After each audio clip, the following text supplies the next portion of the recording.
Tele light आवरा लवकर shortcut आवरा शॉर्टकट आवरा 60 पाणी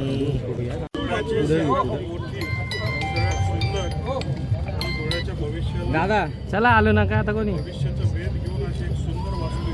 वाह भाई वाह भाऊ भारत माता की जय, भारत माता की जय, वंदे मातरम. वा भारतीय जनता पार्टीचा भारतीय जनता पार्टीचा भाऊ कुदळ घ्या जय श्रीराम. भैया साहेब मला कुदळ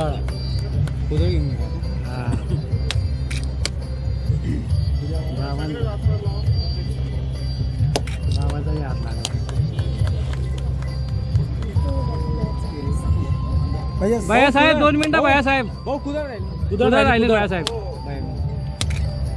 भारतीय जनता पार्टीचा विजय असो.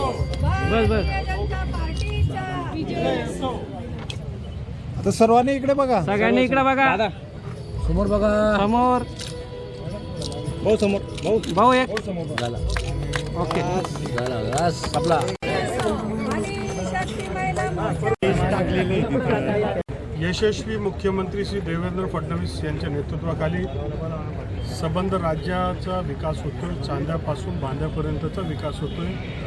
धुळे शहर हे नियोजनबद्ध शहर आहे आणि या शहराला फार महत्त्व अनन्यसाधारण स्ट्रॅटेजिक लोकेशनचं महत्त्व आहे आणि मग भौगोलिकदृष्ट्या अत्यंत महत्त्वाचं असलेल्या या शहरामध्ये अनेक हायवे रेल्वे अनेक गोष्टी जात असताना इथे नवीन शहराला धुळे एक स्मार्ट धुळे, सुंदर धुळे, सुरक्षित धुळे हा संकल्प घेऊन भारतीय जनता पार्टी पुढे चाललेली आहे. पालकमंत्री या नात्याने इथले आमदार, इथले अध्यक्ष, इथले माजी खासदार सगळ्या लोकांनी मिळून एक संकल्प केला आहे की धुळे शहराला महाराष्ट्रातलं अग्रगण्य शहरामधलं एक बनवायचं. त्या दृष्टिकोनातनं नाशिक, पुणे, मुंबईच्या धर्तीवर एक सिटी सेंटर मॉल याचं आम्ही भूमिपूजन केलं आहे. साधारणतः 42 कोटी रुपयाचा हा मॉल आहे.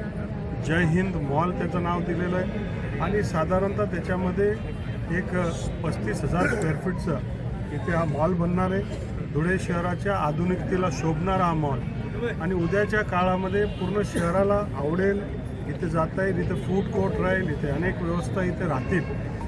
याच्या मागे एक भाजीपाला मार्केटसुद्धा इथे फार मोठं सुंदर असं आधुनिक भाजीपाला मार्केट राहणार आहे आणि म्हणून शहराच्या पुढच्या भविष्याला गती देणार हे सिटी सेंटर मॉल आपल्या सगळ्यांच्या साक्षीने याचं भूमिपूजन झालेलं आहे. मी संबंध धुळेकरांचं, धुळे जिल्हाकरांचं मनापासून अभिनंदन करतो आणि राज्याचे यशस्वी मुख्यमंत्री त्यांनी आम्हाला पाठिंबा दिला. DPDCच्या माध्यमातून निधी होणार आहे त्यांचं मी मनापासून आभार. धुळ्यात किती जागांचं उद्दिष्ट आहे भाऊ तुमचं?